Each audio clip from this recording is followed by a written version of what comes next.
This is Scott Becker with the Becker Private Equity and the Becker Business Podcast. We're thrilled today to be joined by someone who's done a brilliant job of carving out a career as an interim chief financial officer, often for private equity sponsored companies. Just a brilliant leader, a brilliant person.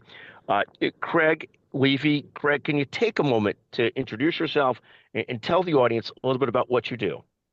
Sure. Thank you, Scott, for having me on the show. I admire the work you've done to bring thought leadership to the private equity community. I'm a little entrepreneur. My company, KOM Advisers, provides CFO and CFO advisory services to lower middle market private equity portfolio companies. This is typically in the form, as you mentioned, of an interim CFO at any stage of the PE hold, from professionalize to growth, occasionally restructure, and to exit. My vertical expertise is about a third in SaaS and fintech, insurtech and marketing tech, a third B2B manufacturing and logistics, and a third professional service. My practice, it sits at the intersection of strategic finance and operational execution. I'm not just reporting numbers. I'm working with a sense of urgency to actively drive value creation initiatives that maximize returns for the sponsors and their LPs. No, fantastic. And how did you get into this? How did you start doing this? I wish I could say it was my Booth MBA in creating a just well thought out strategic plan, but it was opportunistic and serendipity all aligning at the same time. I've been in, what I'll call the financial professional services space for 20 years, left a W-2 day job at the end of 2004, started work for one of my vendors that in the fail quickly model, that failed quickly. There was a difference between working for somebody who was a vendor who's now your boss. And I said, I'm going to go figure out something else, and literally put my shingle on the wall and said, I'm going to be a financial advisor to middle market corporate America. Did that for a number of years, was recruited by a mid-market financial advisory services firm called DLC. Spent 5 years with them, was recruited by a company that was a client of mine to actually pivot in an entirely different space. Started a global sales enablement team for a fintech company. And I knew the day I started in that role, Scott, that I was going to get cut, because I knew when all of the earnouts from the buyout were going to pay out. And within 6 months of that, that happened. It was 3 years later. And I said, okay, now what do I want to do? And I went out to find another executive finance job, and I found a project. And that cycle repeated 3 times in the next year and a half.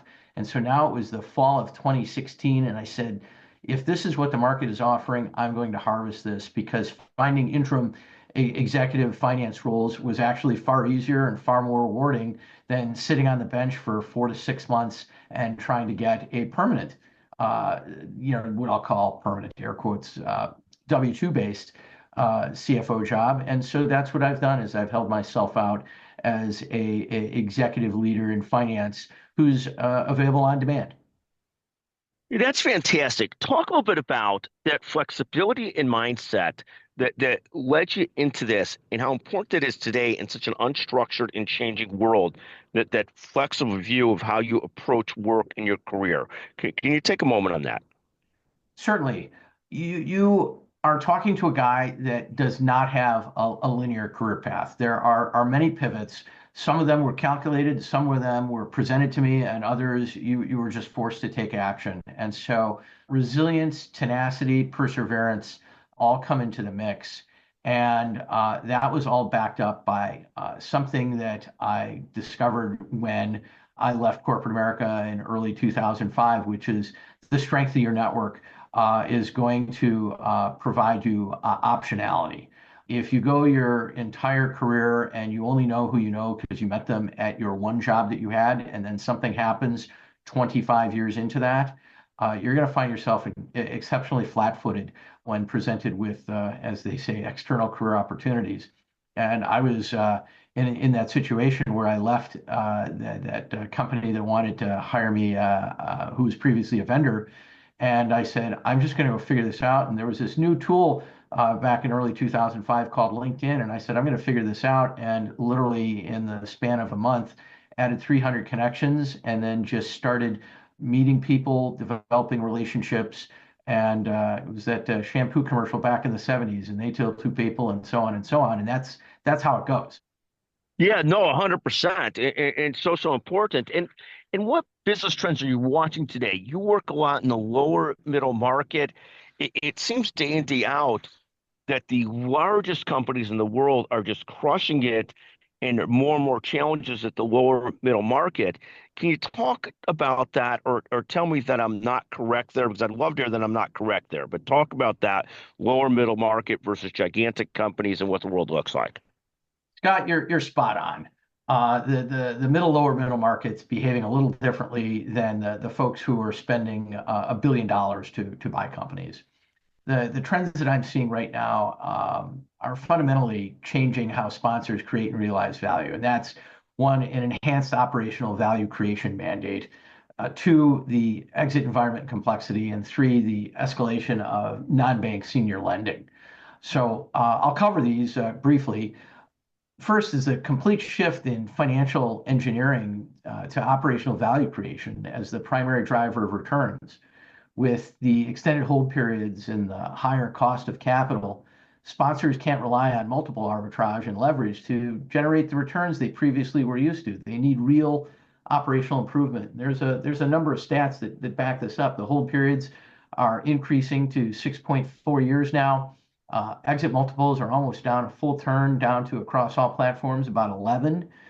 Interest rate expense is putting pressure on coverage, and the increased focus on operational due diligence and standing up strong CFO offices from day one. I've learned through, in the past 5 years, several acquisitions and two successful exits that you cannot outsource your due diligence. And I see a lot of deals fail where they previously were light on the touch on due diligence. They were focusing more on financial due diligence and on operational due diligence, and it bit them a bit. And talk about that. Talk about diligence in deals and sort of what you mean there. You can't outsource it and how close you have to be to it to make sure you don't get surprised. So the idea of diligence is to know what you're buying. Talk a bit about that. Where do you see people get surprised?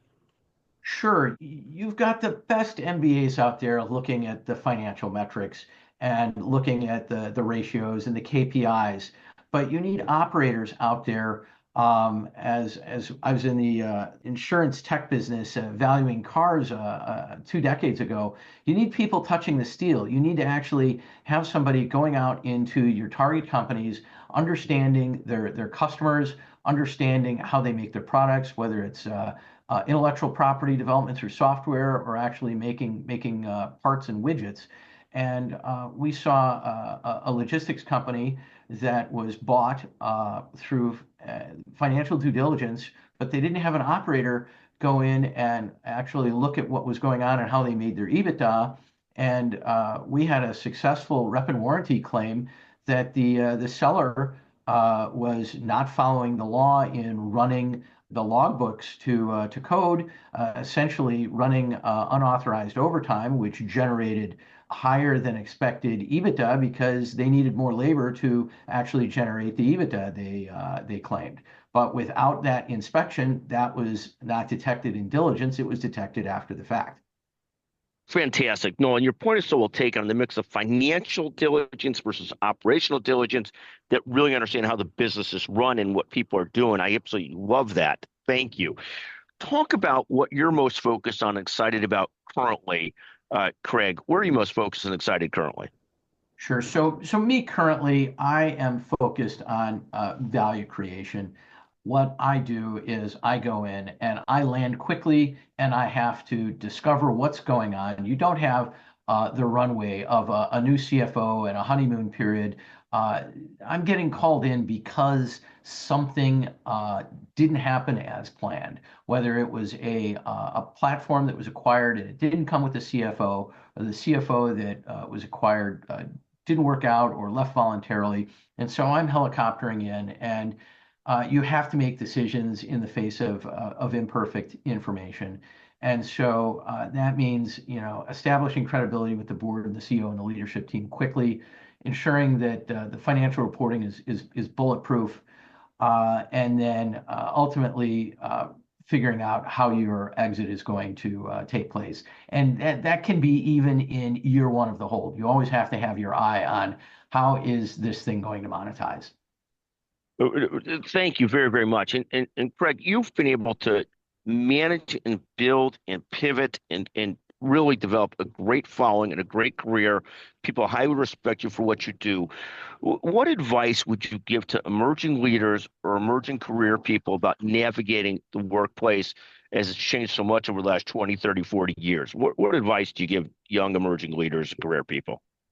Thank you for your kind words. So I'll frame this with respect to folks who are wanting to operate in a PE environment with, say, 5 years plus experience.